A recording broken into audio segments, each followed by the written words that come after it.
दोस्तों मैं गोविंद मानी आज की वीडियो के माध्यम से मैं आपको ग्रामीण डाक सेवक भर्ती का ऑनलाइन एप्लीकेशन फॉर्म कैसे फिलअप करना है, कौन से डॉक्यूमेंट अटेस्ट करना है, साथ ही ऑनलाइन एप्लीकेशन फॉर्म भरने का जो पूरा प्रोसेस है वह इस वीडियो के माध्यम से मैं आपको आसान शब्दों में स्टेप बाय स्टेप आपको सिखाने जा रहा हूँ। तो सबसे पहले आपको क्या करना होगा, सबसे पहले आप अपने मोबाइल में या अपने पीसी में किसी ब्राउजर को ओपन कर लीजिए। जैसे कि मैं वीडियो में गूगल को ओपन कर लेता हूँ। जैसे ही गूगल को ओपन कर लेता तो ये जो सर्च बार है इसमें आपको टाइप करना होगा। सबसे पहले यहाँ पर मैं आपको बता दूं कि इसकी जो वेबसाइट है वो न्यू वाली वेबसाइट है। इसकी लिंक मैंने ऑलरेडी कॉपी करके रखी है जिसे मैं यहाँ पर पेस्ट कर लेता हूँ, लेकिन आप ये जो लिंक है वो आप मेरे इसी वीडियो के डिस्क्रिप्शन बॉक्स में प्राप्त कर सकते हैं, जिसकी सहायता से आप डायरेक्टली उसी वेबसाइट पर आप आ जाएंगे। अब आपको क्या करना होगा,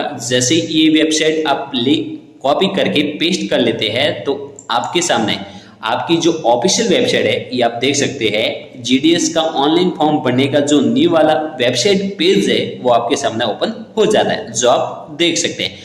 अब आप सबसे पहले इसकी जो इम्पोर्टेंट डेट्स है वो आप देख लीजिए। यूजर रजिस्ट्रेशन स्टार्ट डेट, इसका जो यूजर रजिस्ट्रेशन डेट का जो स्टार्ट डेट है वो 30/1/2026 से शुरू हो गया है और जो इसकी एंडिंग डेट रहेगी 14 फरवरी 2026। इसी के साथ में एप्लीकेशन फॉर्म जो आवेदन फॉर्म है वो स्टार्ट हुआ है 1 फरवरी 2026, यानी कि आज की डेट से ही शुरू हो गया है और इसका जो एंडिंग डेट है वो 16 फरवरी 2026 है। लेकिन आपको 16 फरवरी 2026 का इंतजार नहीं करना है, उससे पहले ही इसका आवेदन कर लेना। अब आपको क्या करना है, इसी के साथ में जो एडिट एवं करेक्शन विंडो है, यदि आपकी एप्लीकेशन फॉर्म में किसी भी प्रकार की गलती हो जाती है तो आप 17 फरवरी से लेकर के 18 फरवरी 2026 तक अपने आवेदन फॉर्म में सुधार कर सकते हैं। अब आपको क्या करना होगा, अब आपको अपना ऑनलाइन एप्लीकेशन फॉर्म है वो फिलअप करना है। तो सबसे पहले click here for register apply, इस पर आपको क्लिक करना होगा। सबसे पहले आप क्लिक हियर टू रजिस्टर, इस पर आप क्लिक कर लीजिए। जैसे आप क्लिक कर लेंगे तो आपके सामने देख सकते हैं न्यू कैंडिडेट रजिस्ट्रेशन, इस पर आपको क्लिक करना होगा। जैसे आप न्यू कैंडिडेट रजिस्ट्रेशन पर आप क्लिक कर लेंगे तो सबसे पहले कॉन्टैक्ट इन्फॉर्मेशन का जो पेज है वो ओपन हो जाता है। सबसे पहले यहाँ पर अपना मोबाइल नंबर फिलअप कर लीजिए और ईमेल एड्रेस फिलअप कर लीजिए। जैसे आप मोबाइल नंबर और ईमेल एड्रेस का वेरिफिकेशन कर लेते हैं, जैसे आप मोबाइल नंबर फिलअप कर लेंगे तो आपके मोबाइल नंबर पर एक ओटीपी भेजा जाएगा। उस ओटीपी को फिलअप करके वेरीफाई पर आप क्लिक कर लेंगे तो आपके सामने दोनों वेरीफाई कर लेते हैं तो आपके सामने राइट का निशान आ जाता है। अब आपको क्या करना होगा, नेक्स्ट पर आपको क्लिक करना होगा। जैसे आप नेक्स्ट पर आप क्लिक कर लेंगे तो आपकी जो बेसिक डिटेल्स है जिसमें आप देख सकते हैं सबसे पहले एप्लीकेंट नेम, यहाँ पर आपका नाम फिलअप करना है। लेकिन यहाँ पर आपको ये ध्यान में रखना जरूरी है कि एप्लीकेंट नेम में आपके 10वीं के रिकॉर्ड के अनुसार फिलअप करना है, यानी कि आपकी 10वीं बोर्ड में जो भी नाम है वो यहाँ पर फिलअप कर लीजिए। उसके बाद में डेट ऑफ बर्थ फिलअप कर लीजिए, जेंडर सेलेक्ट कर लीजिए, जो भी आपका जेंडर है मेल फीमेल जो भी है उसे सेलेक्ट कर लीजिए। फादर्स नेम फिलअप कर लीजिए, मदर्स नेम फिलअप कर लीजिए। ये जो डिटेल्स है वो आपको 10वीं रिकॉर्ड के अनुसार फिलअप करनी जरूरी है। उसके बाद में कम्युनिटी, यानी कि आपकी जो भी कैटेगरी है, जनरल है, ओबीसी है, एससी है या एसटी है या ईडब्ल्यूएस।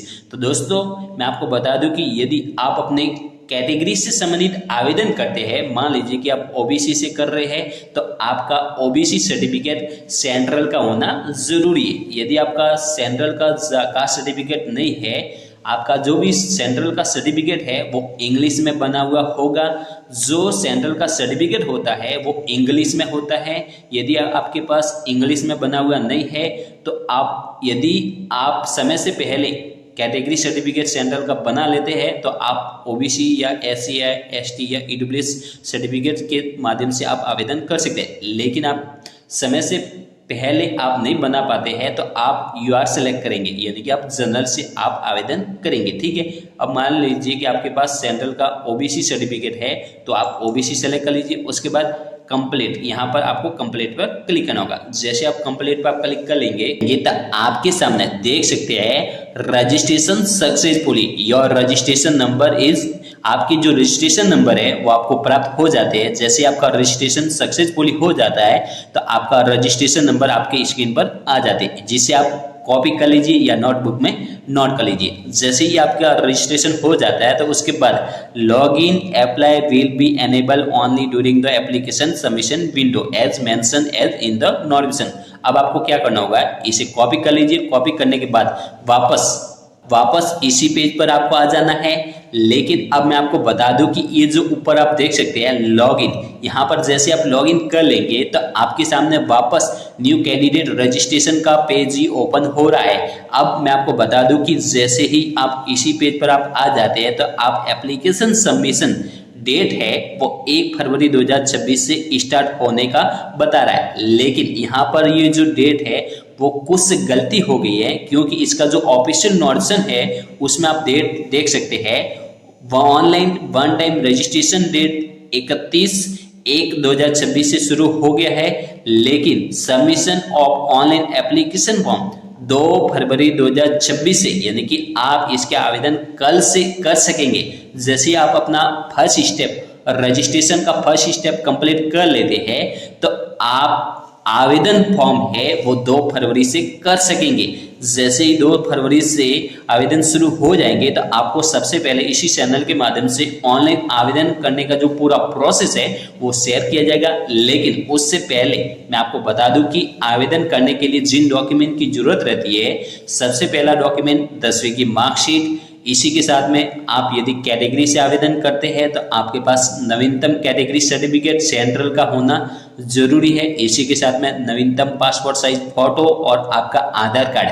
आपके आधार कार्ड में आपका नाम, डेट ऑफ बर्थ एकदम करेक्ट होना जरूरी है। इन डॉक्यूमेंट के साथ में आप अपना जीडीएस का ऑनलाइन आवेदन फॉर्म भर पाएंगे। तो दोस्तों कल तक आप वेट कीजिए। यदि आपको इस वीडियो से रिलेटेड किसी भी प्रकार की जानकारी चाहिए तो आप कमेंट के जरिए बता सकते हैं। तो please like and subscribe my channel. जय हिंद, जय भारत।